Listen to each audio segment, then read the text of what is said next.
Coucou, c'est Lalo. Aujourd'hui on va parler du sans gluten parce que ça fait plusieurs mois, ça fait même plus d'un an.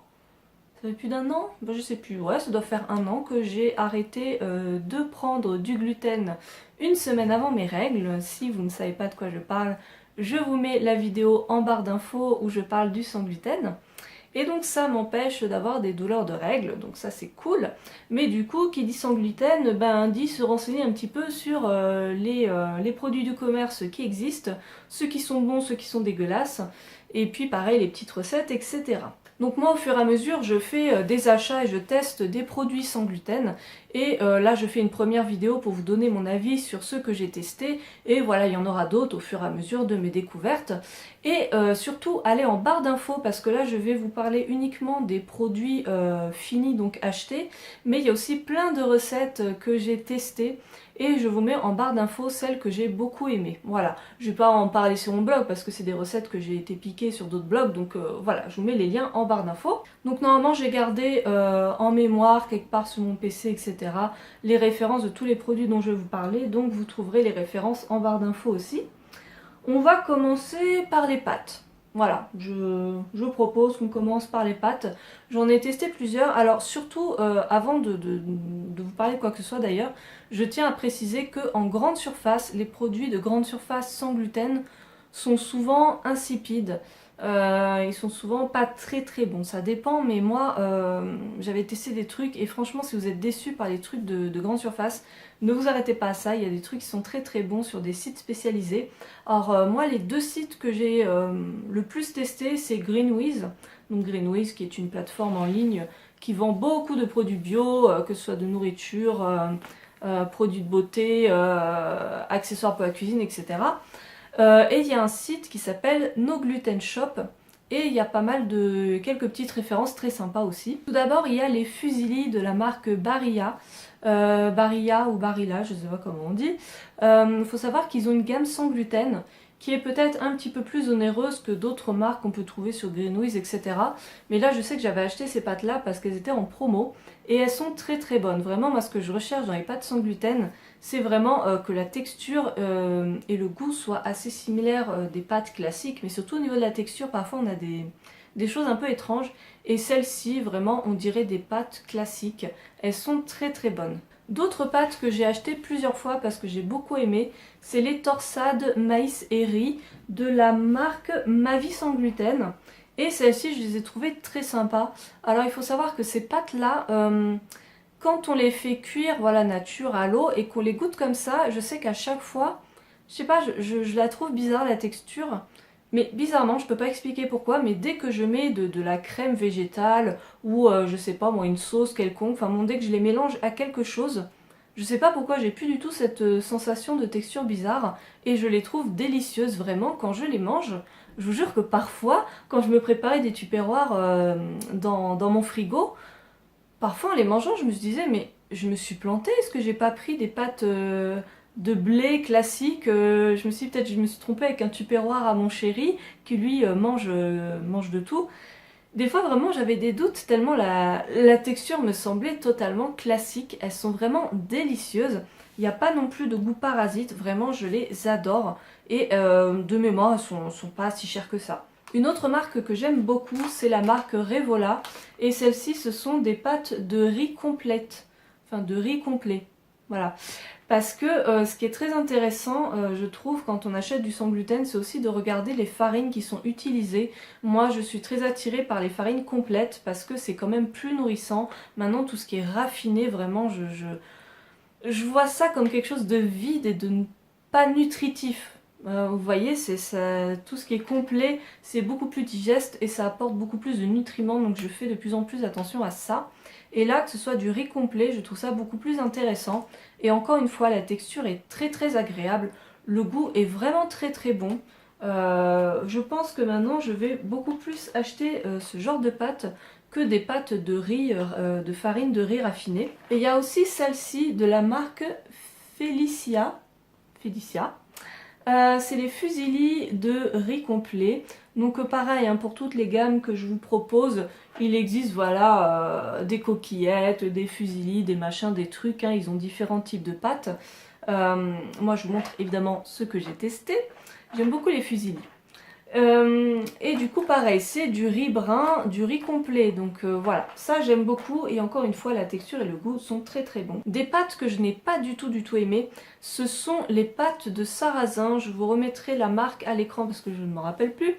C'était vraiment 100% sarrasin, parce que ce que j'essaie de faire récemment, j'en avais parlé dans mon dernier haul Greenwiz, c'est que j'essaye aussi d'acheter des pâtes avec autre chose que du riz blanc, autre chose que du riz, d'essayer de tester des choses un petit peu plus nutritives et donc avec des farines de légumineuses. Et aussi donc le sarrasin qui est une céréale très très intéressante. Et donc je voulais tester les pâtes 100% sarrasin. Et alors je ne sais pas si c'est cette marque là que je n'ai pas aimé, mais vraiment j'ai détesté. J'ai vraiment détesté ces pâtes. Il y a deux choses. Bon, déjà le goût est un petit peu fort. Il faut savoir que le sarrasin pur, ça a un goût un peu fort. Voilà. Mais tel quel, franchement, personnellement, ça ne m'aurait pas dérangé si ça avait été juste le goût. Mais la texture, je n'ai pas réussi. Vraiment, je n'ai pas réussi.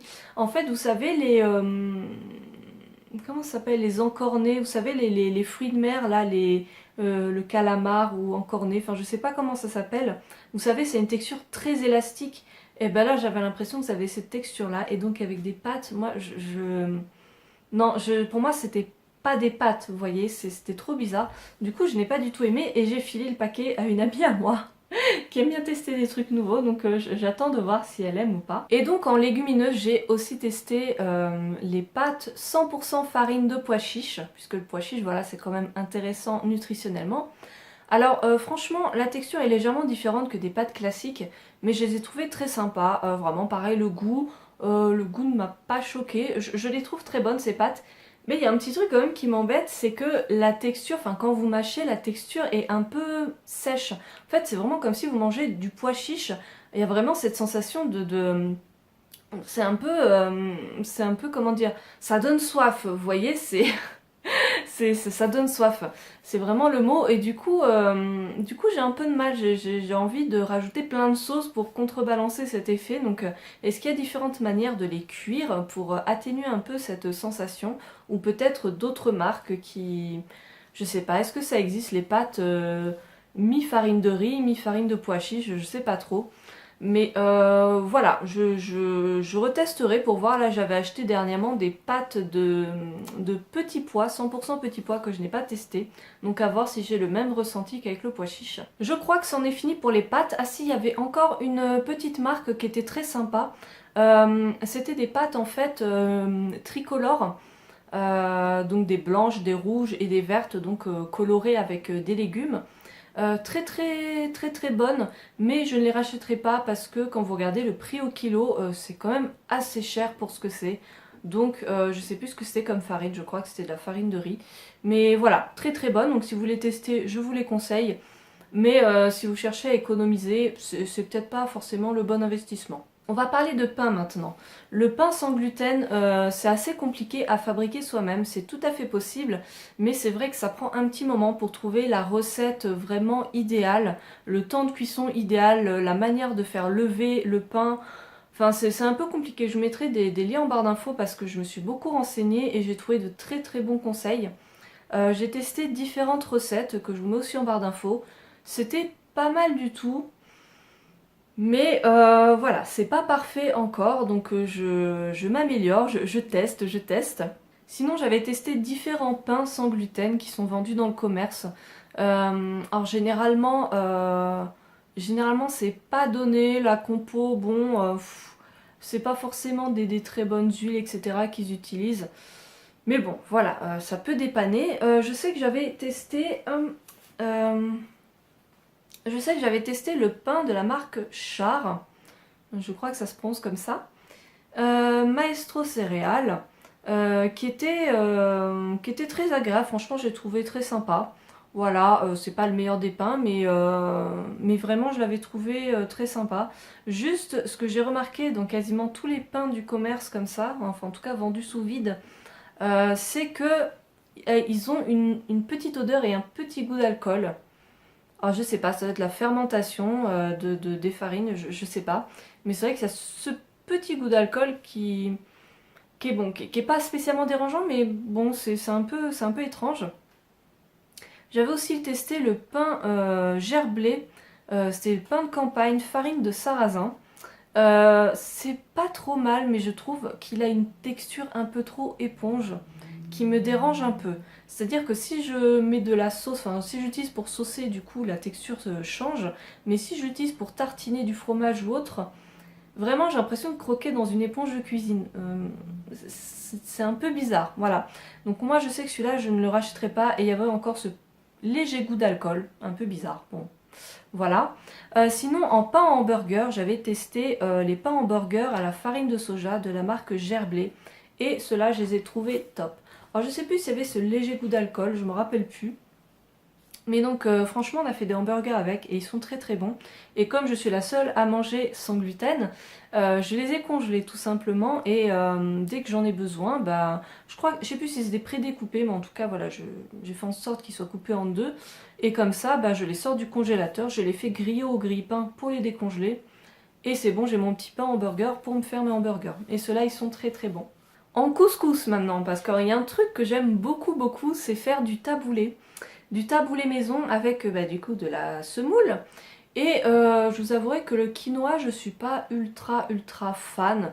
Enfin, pour moi en fait, si vous me faites du quinoa façon taboulé, pour moi c'est pas du taboulé, c'est du quinoa. Vous voyez, ça m'empêchera pas d'avoir envie de la vraie semoule. Donc je cherche vraiment un substitut à la semoule.